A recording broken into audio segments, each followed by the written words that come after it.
विद्यार्थियों, I am doctor Ravishankar Vyas, Mangilal Bagdi, government college Nokha, Bikaner.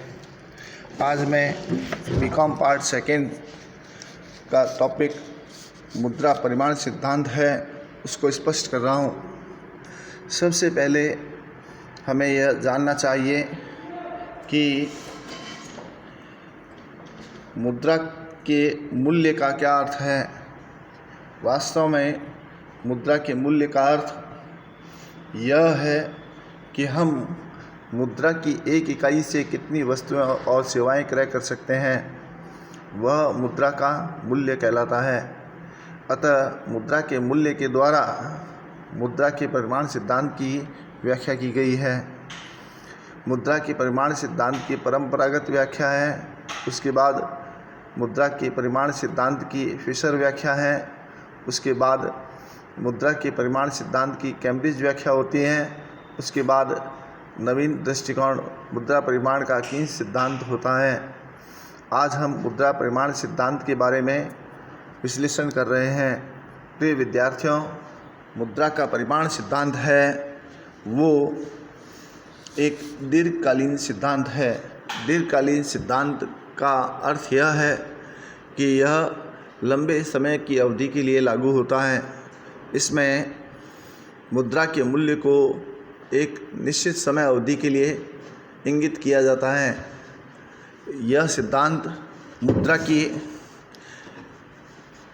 पूर्ति पर आधारित है, क्योंकि किसी भी वस्तु का मूल्य निर्धारण होता है तो उसकी मांग और पूर्ति के द्वारा होता है।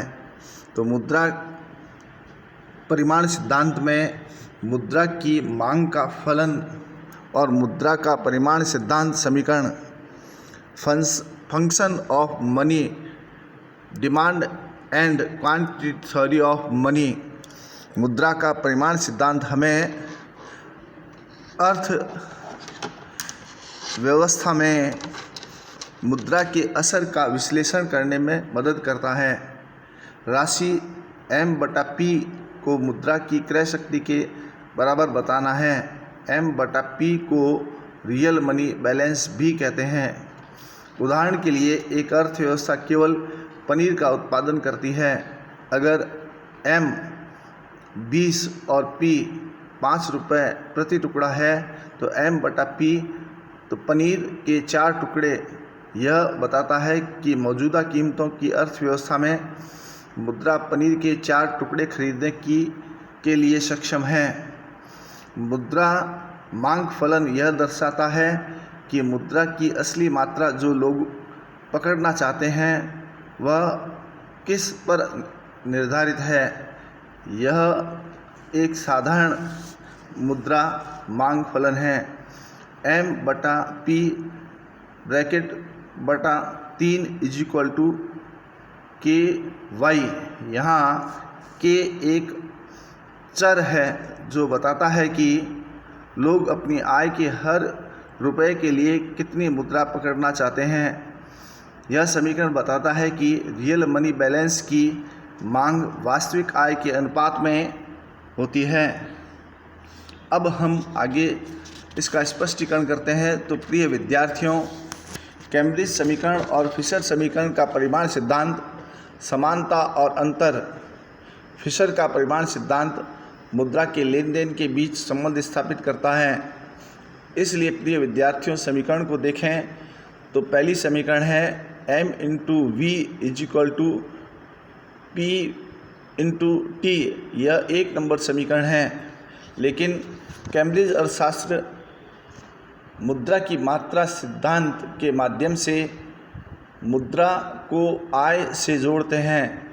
अतः समीकरण इस प्रकार होगी MD = K/P/Y-2।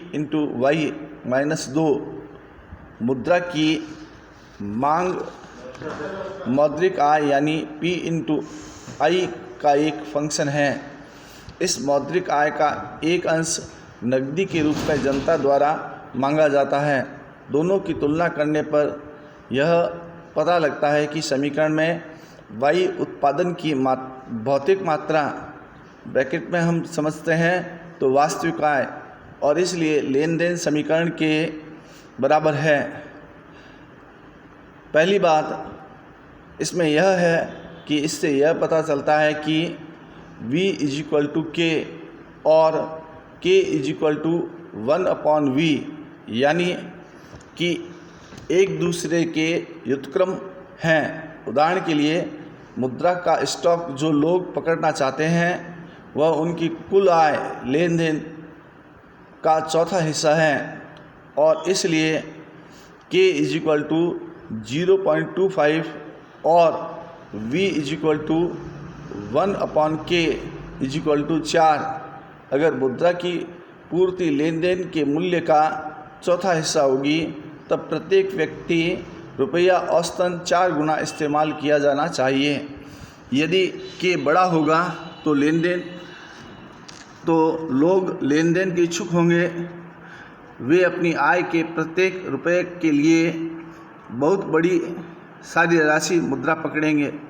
यदि k छोटा होगा तो मुद्रा का हाथ परिवर्तन कभी कभी होगा। k छोटा होने पर लोगों द्वारा थोड़ी मुद्रा पकड़ने के लिए इच्छा करेंगे तथा v बड़ा होगा और मुद्रा बराबर हाथ बदलेगी। इसलिए हम यह कह सकते हैं कि मुद्रा की मांग का पैरामीटर k और मुद्रा का वेग v एक दूसरे से नकारात्मक रूप से जुड़े हुए होते हैं। स्थिर वेग, इसको कहते हैं हम कांस्टेंट वेलोसिटी। मुद्रा का स्थिर वेग मानने से समीकरण मुद्रा का परिमाण सिद्धांत बन जाता है। वास्तव में अगर मुद्रा का मांग फंक्शन बदलता है तो वेग बदल जाता है। उदाहरण के लिए स्वचालित टेलर मशीन शुरू किए जाने पर लोगों की औसत मुद्रा की मांग कम हो गई। समीकरण निम्न रूप में है: m × v = p × I, जहाँ v बराबर स्थिर वेग। अतः अर्थव्यवस्था में मुद्रा की मात्रा के कारण मौद्रिक सकल घरेलू उत्पादन में आनुपातिक परिवर्तन होता है। दूसरे शब्दों में यदि v स्थिर है तो अर्थव्यवस्था में उत्पादन के रुपये मूल्य को मुद्रा की मात्रा निर्धारित करती है। प्रिय विद्यार्थियों, परिमाण सिद्धांत है एक व्यापक सिद्धांत है। इसमें परिमाण सिद्धांत की मौलिक बात कही गई है। वास्तव में आरंभ में मुद्रा के लेन देन के लिए, मुद्रा के मूल्य के निर्धारण के लिए मुद्रा की मात्रा को आधार माना गया था, जिसमें ये कहा गया कि मुद्रा की मात्रा बढ़ती है तो कीमतें बढ़ती है और मुद्रा की मात्रा घटती है तो कीमतें घटती हैं। फिर उसके बाद फिशर समीकरण में सुधार किया गया। फिशर ने ये कहा कि केवल मुद्रा का ही लेन देन नहीं होता, साथ ही मुद्रा की चलन गति भी होती है। और मुद्रा की चलन गति के साथ साथ इन्होंने कहा कि केवल मुद्रा ही काम में नहीं ली जाती है बल्कि साख मुद्रा भी काम में ली जाती है। इसलिए चलन मुद्रा और साख मुद्रा दोनों शामिल किए गए और इन दोनों की हम वेग या हम कह सकते हैं कि चलन गति को भी शामिल किया गया। तो फिशर समीकरण के आते आते समीकरण बन गई P = mv + m-v'/t। यहाँ हम देखते हैं कि फिशर समीकरण में मुद्रा की पूर्ति को महत्व दिया गया और मुद्रा की पूर्ति को महत्व देने के कारण मुद्रा की पूर्ति मुद्रा के मूल्य के निर्धारण में महत्वपूर्ण भूमिका निभाने लगी। यह समीकरण है अनेक प्रकार की आलोचनाओं से ग्रस्त हो गई क्योंकि इसमें मुद्रा की पूर्ति को बल दिया गया, मुद्रा की मांग को महत्व नहीं दिया गया। इसके अलावा हम देखते हैं कि मुद्रा है वो वैधानिक है या साख मुद्रा है। इसके अलावा वास्तविक स्थिति क्या है इसको इसमें शामिल नहीं किया गया और मुद्रा की मांग पक्ष की उपेक्षा की गई। तो ऐसी स्थिति में कैम्ब्रिज अर्थशास्त्रियों ने परिमाण सिद्धांत के अंतर्गत संशोधन किया, जिसके अंतर्गत यह कहा गया कि हम केवल मुद्रा की मांग पूर्ति को ही महत्व नहीं दे सकते, मुद्रा की मांग को भी महत्व देंगे।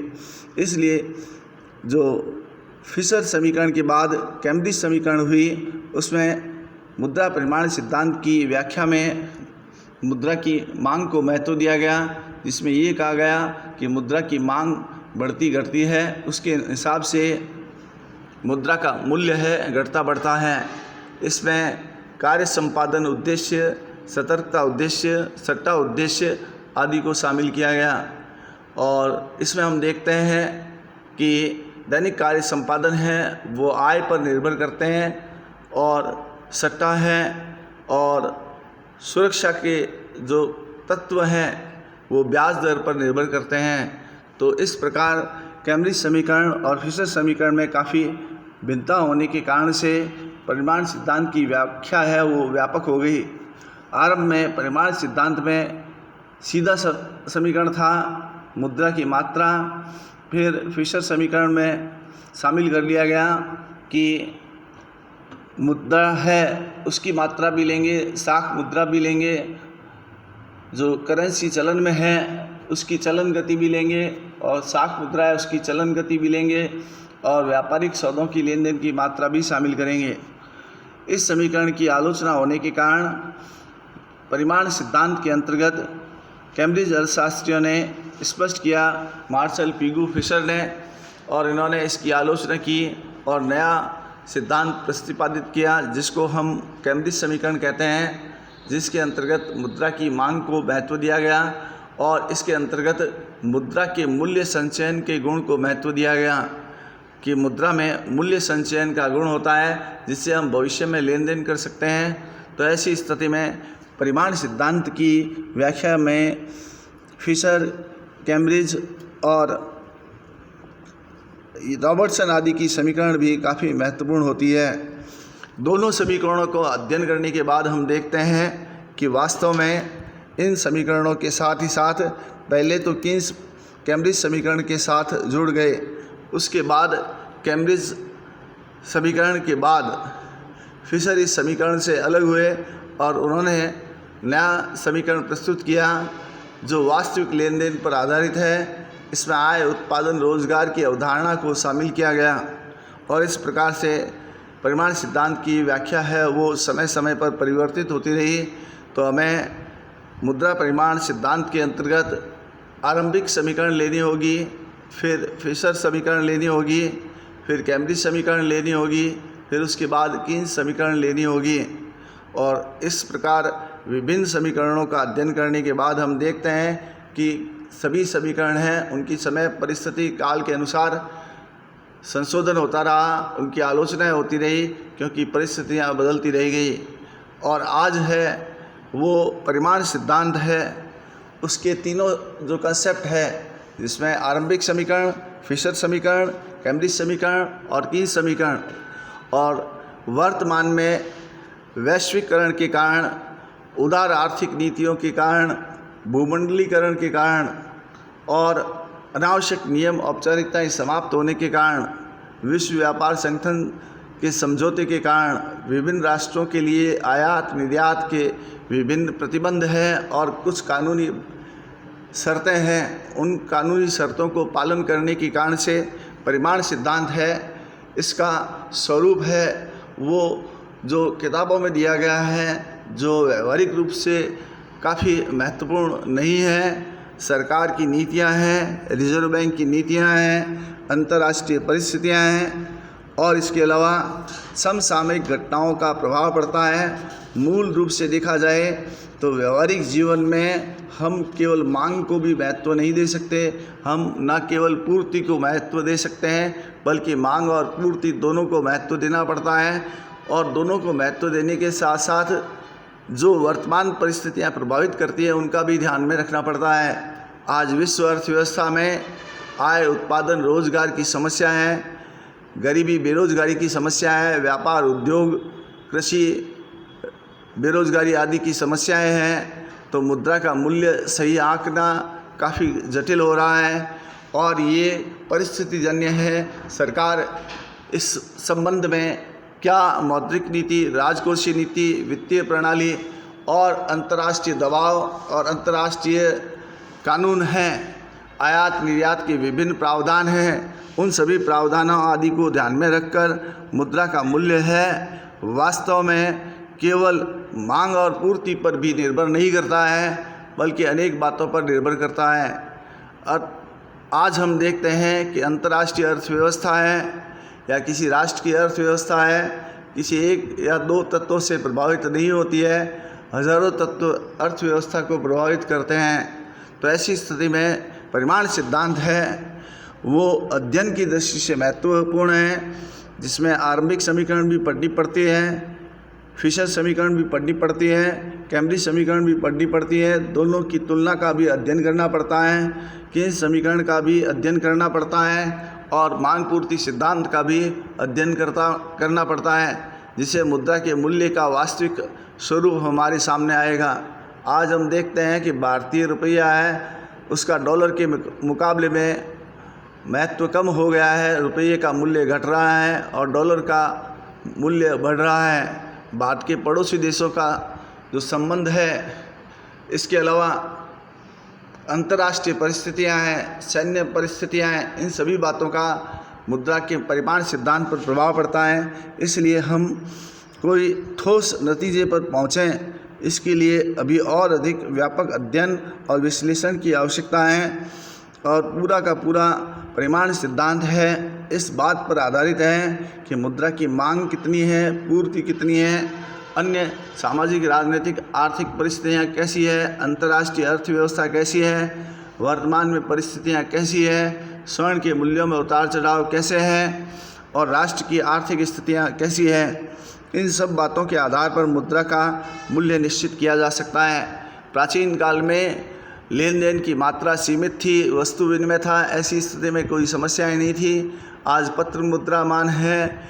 बैंकिंग के क्षेत्र में भी हम देखते हैं ई कॉमर्स, ई बैंकिंग की स्थितियां हैं। इसके अलावा गैर कानूनी गतिविधियां हैं। इन सारी बातों का विश्लेषण करते हैं तो मुद्रा के परिमाण सिद्धांत का विश्लेषण करने के लिए हमें व्यापक रूप से 3-4 बार इसका गहराई से अध्ययन करना होगा। प्रिय विद्यार्थियों, मैंने अभी आपको आरंभिक जानकारी दी है और अलग अलग समीकरणों की भविष्य में आपको जानकारी दूंगा। बहुत बहुत धन्यवाद। Thank you.